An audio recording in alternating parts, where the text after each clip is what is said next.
Hello everyone, my name is Agent Paul of Mobile Task Force Delta 7, codename Bookkeepers, and welcome back to another SCP document review.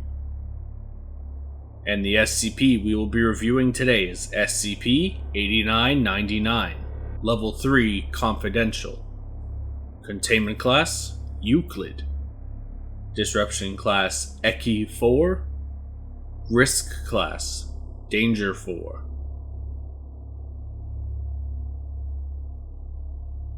Special Containment Procedures. Abbey Parish has been purchased and shuttered by the SCP Foundation. All communication with SCP-8999 must be approved by Research Group 8999 before initiated. Received communication from SCP-8999 is to be scanned and archived. Seismic activity caused by SCP-8999 is subject to standard Foundation cover-up protocol. Description: SCP-8999 refers to entities, unknown in number, presumably located in a vast subterranean cavern system 35 meters below the Abbey Parish, an evangelical Lutheran church in Kalmar, Sweden. While SCP-8999 has not been physically observed, their existence has been documented through extensive communication with the SCP Foundation. SCP-8999 are sapient and capable of articulating themselves through symbols and pictographs. This communication has occurred exclusively through a modified dumbwaiter lift system constructed in the parish basement. Attempts to record footage of SCP-8999 by attaching a camera or surveillance drone to the lift have been unsuccessful. Further communication with the entities has indicated that they possess a desire to remain unseen and are aware of the presence of cameras. SCP-8999 possesses a degree of control over seismic activity in the surrounding area through unknown means, and have been responsible for tremors reaching magnitudes of up to 7.0 on the Richter scale. These events exclusively occur as a result of dissatisfaction with communication between SCP-8999 and the Foundation. SCP-8999 are largely disinterested in communication that does not involve or center around food. Addendum 8999.1 Discovery: SCP-8999 were discovered by Father Zacharias Oberg, the presiding priest at Abbey Parish, sometime during the late 20th century. According to his memoirs, Oberg began communication with the entities after hearing noise coming from a fault line that had opened in the parish basement after seismic activity. Believing it to be the result of individuals trapped underground, Oberg began lowering food and supplies via a pulley system. While the food and drink were accepted, any inedible materials were returned to the surface. Over a period of time, Oberg established a communication system using paper and pen, and discerned that SCP-8999 were not human, instead referring to them in his writings as trolls. Oberg maintained a relationship with SCP-8999 through the remainder of his life, frequently feeding the entities and constructing a more sophisticated lift to deliver their food.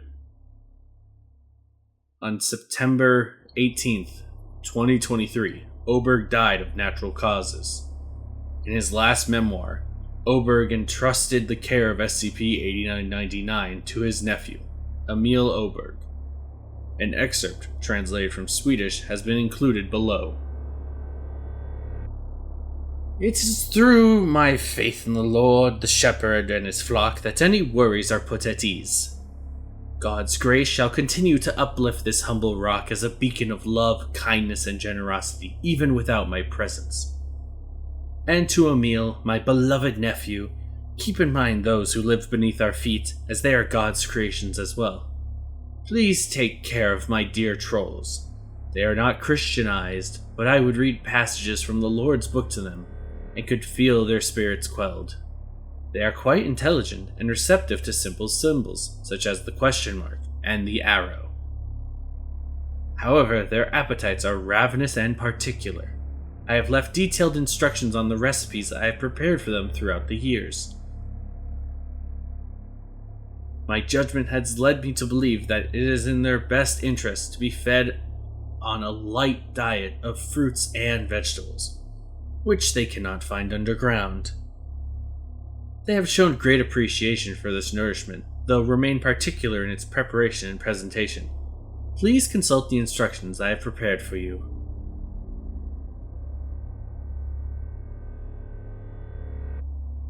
Within days, intense, prolonged seismic activity occurred in Kalmar. Foundation investigation quickly discovered the existence of SCP-8999 through a law enforcement report filed by Emil Oberg, Zacharias' nephew, who purported that the origin of the activity was recurring as a result of the lift in the parish's basement. An excerpt from the Foundation's interview with Emil has been included below. He was a priest, so I wasn't expecting a fortune or anything, but, you inherited his trolls. I guess, man, I couldn't find that cookbook at all. Like, how was I supposed to know what they ate? So what are you feeding them? Some kebab, pizza, a little liquor, that sort of thing. They sent up this. He handed a picture of a creature with a frowny face. I don't think they liked it.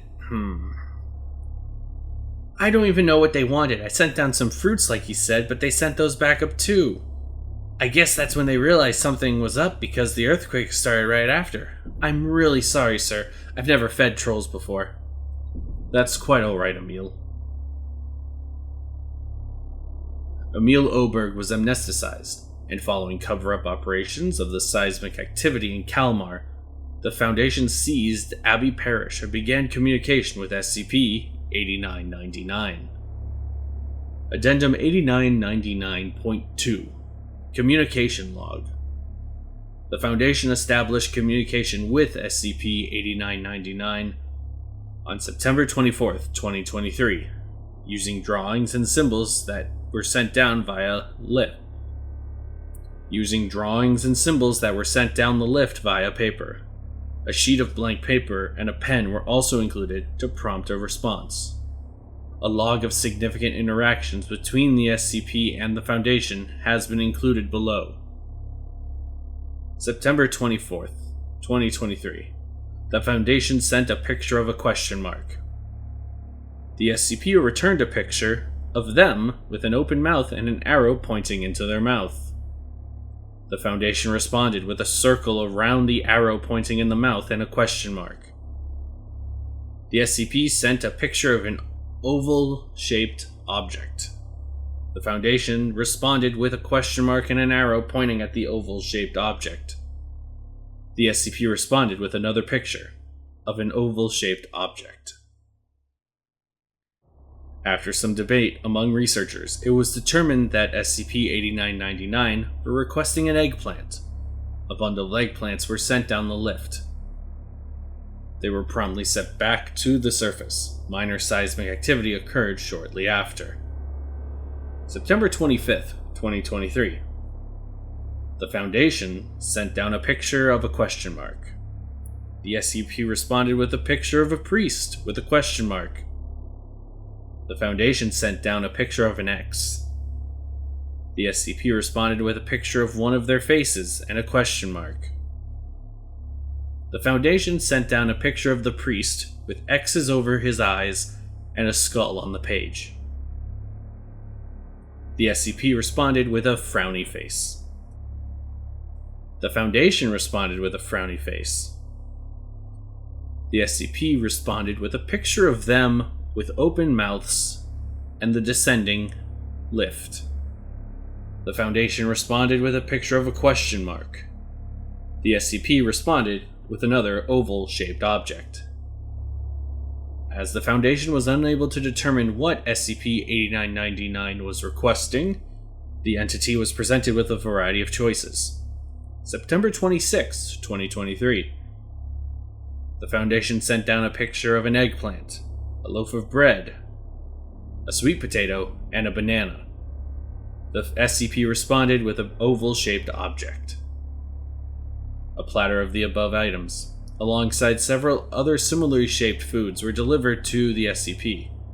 All were rejected. Seismic activity occurred shortly after.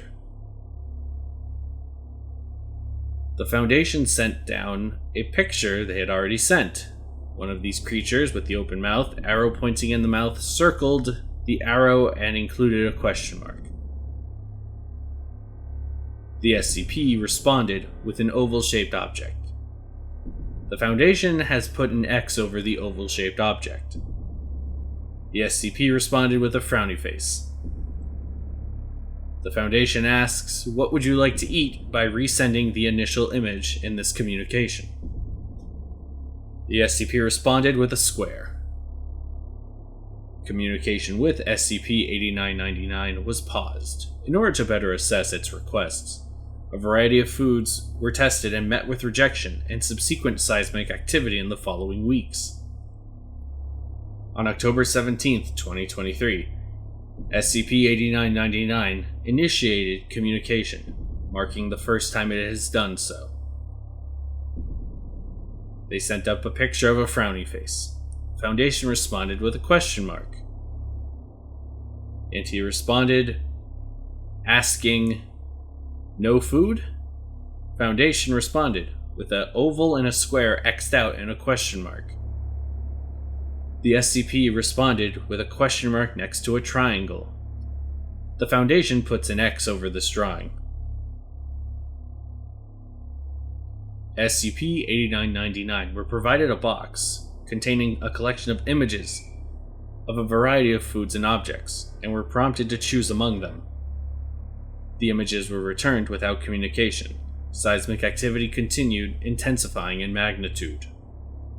Communication with SCP-89 was postponed indefinitely, though the entities continued to initiate conversation without response.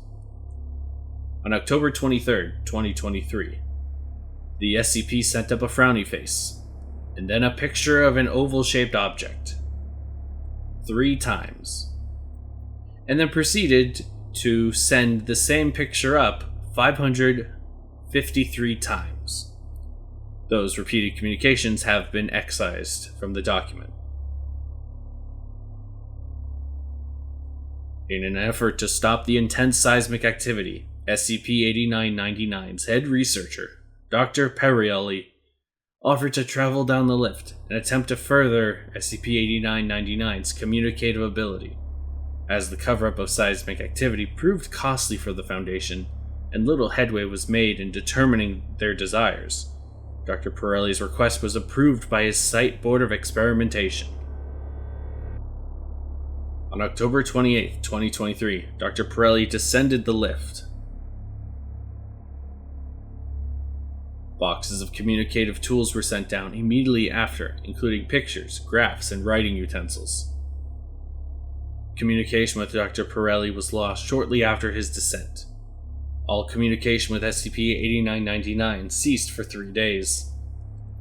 On October 31, 2023, SCP-8999 reopened communication. It sent up a picture of a smiley face. The Foundation responded with a question mark. The SCP sent up a picture of an even bigger smiley face. The SCP sent up a picture of a man. The SCP sent up a picture of a man. It then sent up a picture of an oval with an X over it. The SCP sent up a picture of a man. The SCP sent up a picture of them with their mouth open and an arrow pointing into their mouth.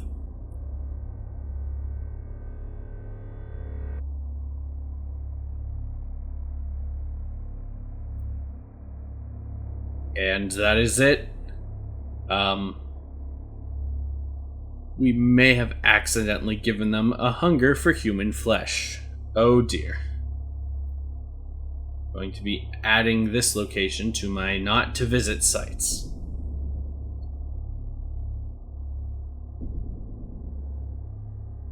Thank you all so much for listening or watching, and my name is Agent Paul of MTF Delta 7, and I will see you next week with another document review. Bye.